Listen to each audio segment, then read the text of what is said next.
There's so many questions about what happened a year ago. The law enforcement closed the case. Something's not right with this. I had no idea what God was going to reveal to me. When I look at the Vegas case, that is the most glaring picture of a... We're in the end times. And until we realize that we're fighting a spiritual battle and all logic goes out the window, this, I believe, was the key to the Las Vegas massacre. Hey everybody, David here, and you'll notice in the background is the Mandalay Bay. It's exactly 1 year since that terrible shooting that killed 58 people and wounded over 700, known as the worst massacre in modern day history. Now, why am I covering this? Why is it important? When it happened, I was here an hour before the actual massacre. When I heard about it, something in my spirit cried out, said, David, something is not right. Now, they released a report recently, the Las Vegas Police Department, saying that they have closed the case, that no one else will be indicted, prosecuted, there's no other suspects. There's so many questions about what happened a year ago. And that's why we're here today, and we're going to talk about it. I'm going to share with you what I believe God has given me, the revelation He's given me. The things that are so important in these end times and what this Las Vegas massacre has to do with Matthew 24, the book of Revelation. And now we're standing directly in front of the Mandalay Bay, where Stephen Paddock carried suitcase after suitcase up to his hotel room, loaded with weapons and ammunition. But the question is, why did he do it? So you'll notice in back of me is a monument. It's a memorial that's been placed for the victims, which happened October the 1st, 1 year ago today, 2017. You'll see the crosses back there. Each cross has a name on it. First of all, I want to say that my heart goes out to each and every family of all the victims. And my heart goes out to them, and I'm praying for each and every one of the families. Having said that, I can't rest without explaining to you what God has revealed to me. Now, before I do, I want to take you to a video that I did with Lisa Haven. 1 hour after I had left here, I went to her studio. See, I'm wondering if this couldn't be some higher up planting this guy or this situation so they could now start controlling what's going on in Vegas. Obviously, they're going to hit the gun laws. You know what that's going to be about. Hillary Clinton already took to Twitter. Yeah, and you know what? If I was Al-Qaeda, I'm using them for an example, I would choose a guy like this, white, older, right, appears to be a right-winger, and I would have him do, I mean, think about it. Why would you get an Arab? That links you too easily. Why not get somebody like this? Kind of like going back to the JFK shooting, you know, Oswald, right? Mm-hmm. I know I was thinking kind of crazy thoughts, but what if they got a guy like this and they planted him to do something like this so that it would be a mark against the people, so that the government now can come in and start taking rights away from the people, the guns away from the people. So the killer walked into a hotel room, just like this one. And over a period of several days, he carried lots of suitcases up, filled with ammunition and firearms to kill all those people. Now, in the interview with Lisa, I mentioned that it could have been Al-Qaeda. Maybe it was the government orchestrating it so they could take away our rights to carry guns. But then God brought to mind the scripture I want to read to you. It comes from 1 Corinthians 2:15 and 16. But he that is spiritual judgeth all things, yet he himself is judged of no man. For who hath known the mind of the Lord, he may instruct him. But we have the mind of Christ. Let's go back and look at another part of that Lisa Haven interview. And he didn't really have any prior crimes or Right. major things going on. Right. So that leads me also, could it be some kind of pharmaceutical drug? Was he, taking antidepressants or taking, some kind of over-the-top thing where, it's just... Lisa, listen, something's not right with this. It doesn't add up. That's what I'm trying to say. I don't mean to be so confusing, but the demographics of this guy, and he shoots at a country concert. It's all white, basically white, right-wingers. We would assume probably Trump supporters, right? Mind control, when you flip a switch, somebody just kind of goes crazy. Yeah. I mean, could it be? I remember seeing an old Charles Bronson movie one time where I think Jill Ireland was in it, where somebody said something or did something, and all of a sudden they went out and they just killed, okay? And I'm thinking, wait a minute. Could this be mind control? Could this be part of what the higher up, what we would call one world government, of saying, hey, they've implanted, whether it's drugs or something, I don't know. I mean, I don't know. Does that make any sense, or am I? No, 100%. I've read multiple documents on Project Monarch. I did one recently on hypnosis, linked it to the DoD and the Navy. You've seen the reports on my channel here.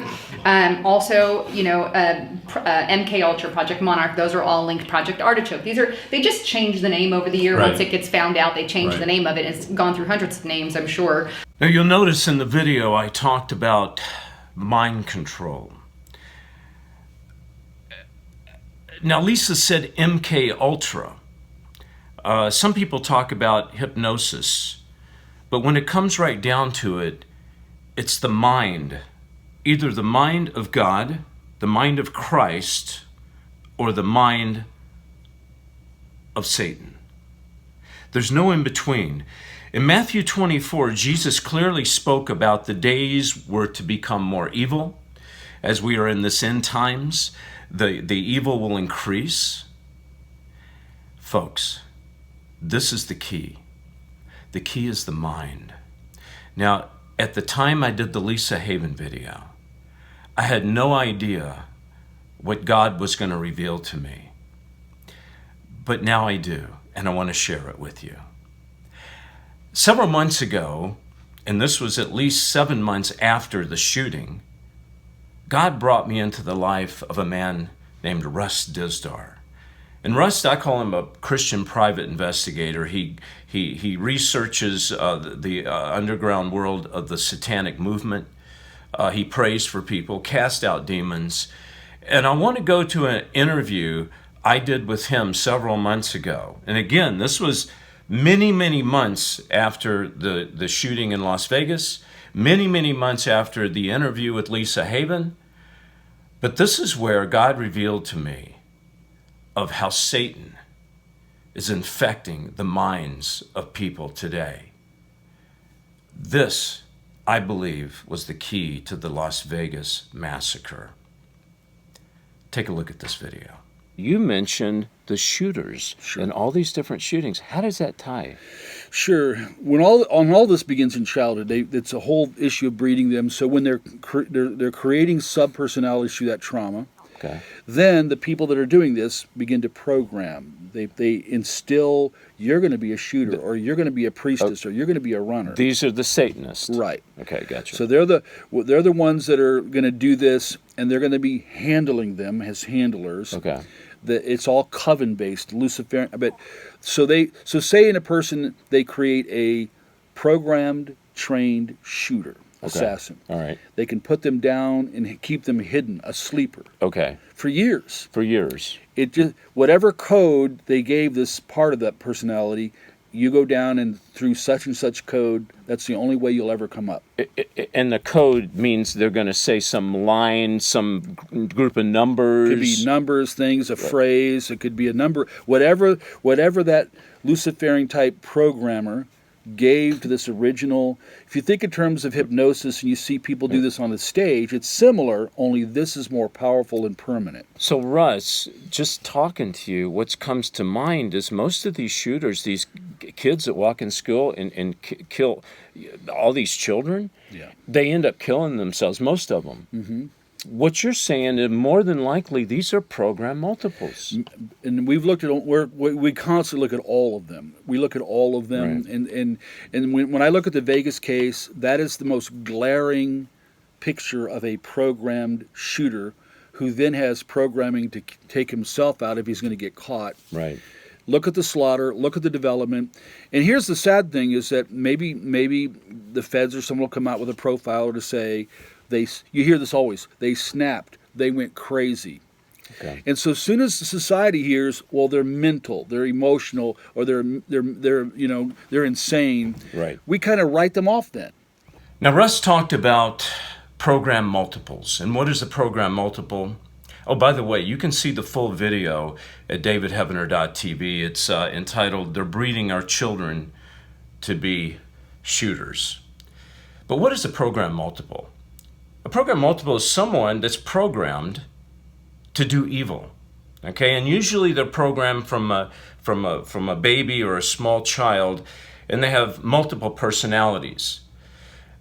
But you notice that Russ kept bringing up the Vegas shooter. He said of all the shootings, it seemed that the Vegas shooter was the perfect model of a program multiple. And why?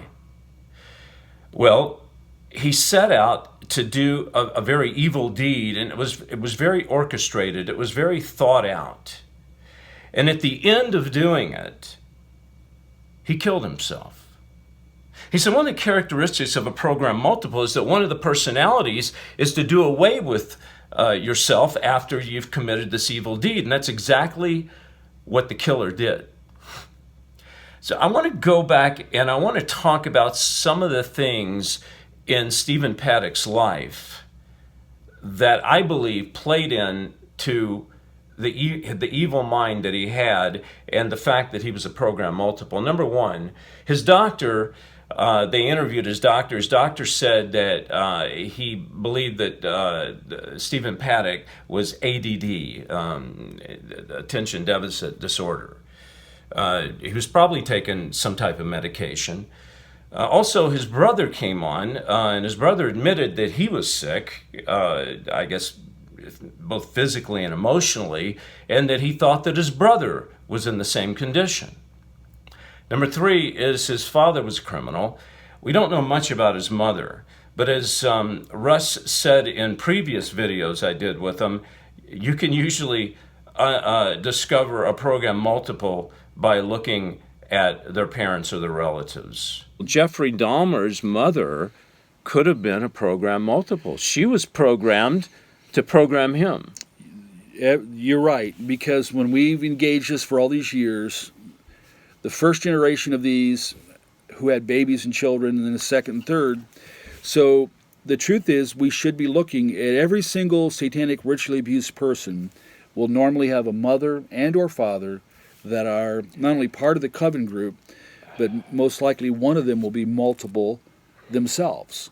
You mentioned the shooter in Vegas. Sure. Why would you think he's a program multiple? Well, and again, like Holmes or like Jared in Arizona, same things we see the patterns.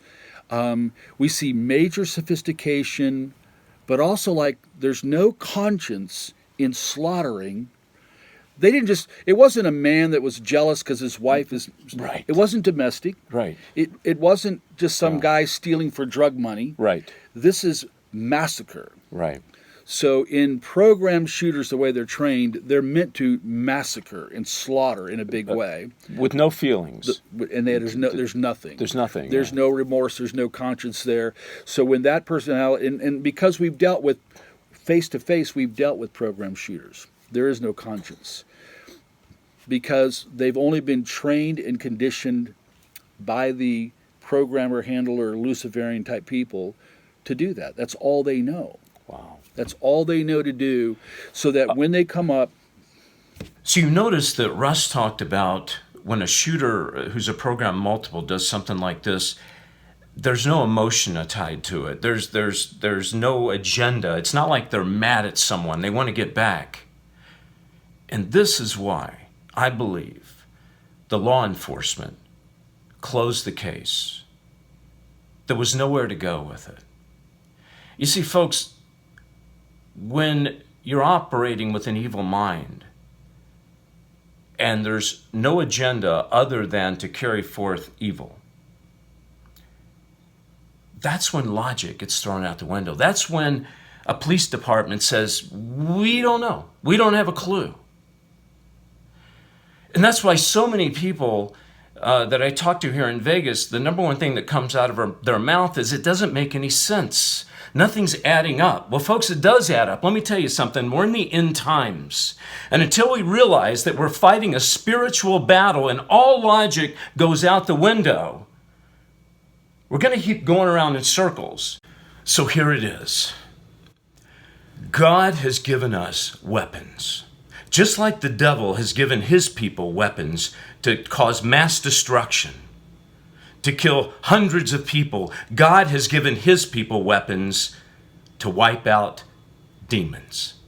I want to go to Matthew 17, verse 19. Now, this is an account of Jesus' disciples trying to cast out a demon, but they were unsuccessful.